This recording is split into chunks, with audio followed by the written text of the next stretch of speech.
Good morning, guys! Good morning! Paglipat kami ng Kalabaw. Aray, Poy! May tubig pa ng sapa, Poy. Saan tayo magdaan? Dito tayo magdaan. Grabe ba naman kalakas ng ulan ng karang araw? Maghingi tayo ng baka kay Kagawad. Kadag ko sa mga baka, oh. Mangayo, may isa kabuok. Suko siya kung kilay niya, oh. Nakapay! La.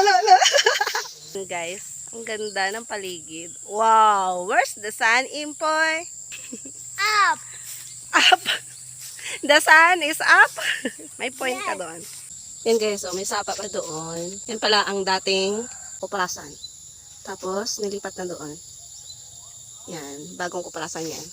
Ang may gawa niyan ay si Kuya Ayan. Diba? Astig yan ang pagkagawa niya. Next time, i-vlog natin yan. Kapag nandito siya, interviewin natin siya. Anong tawag dito, guys? Ang Kaimpoy, tawag niya dito, swimming pool ng Kalabaw. In short, lubluban ng Kalabaw. Yan. At syempre, pag nandito tayo sa, mga ganitong lugar, ang normal natin makikita ay, charing! Yan, pampataba yan ng mga tanim. Tain ng kalabaw.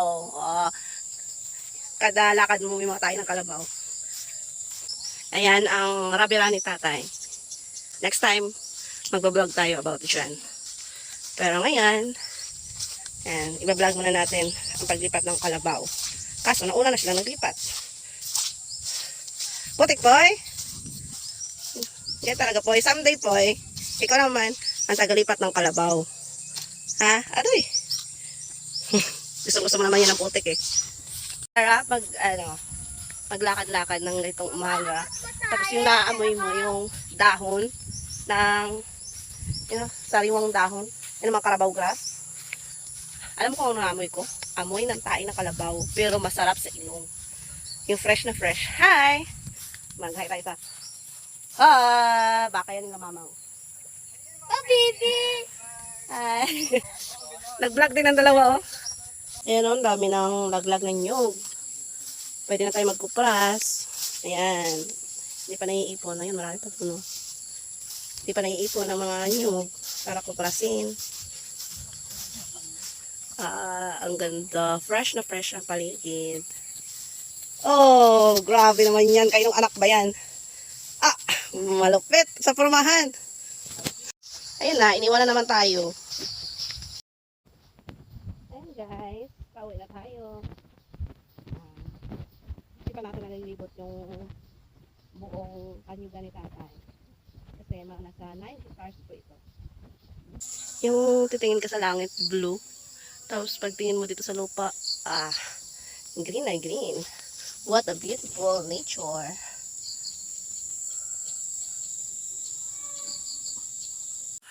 Pasaway na bata, dyan ang dumaan sa sa sapa. Ba't dyan ka nagdaan? Pasaway. Yan.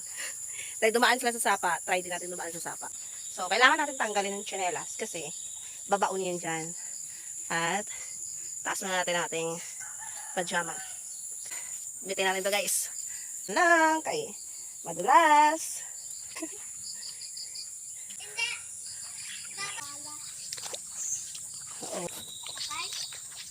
Yan guys, thank you very much sa lahat ng mga nanonood ng aking mga vlog.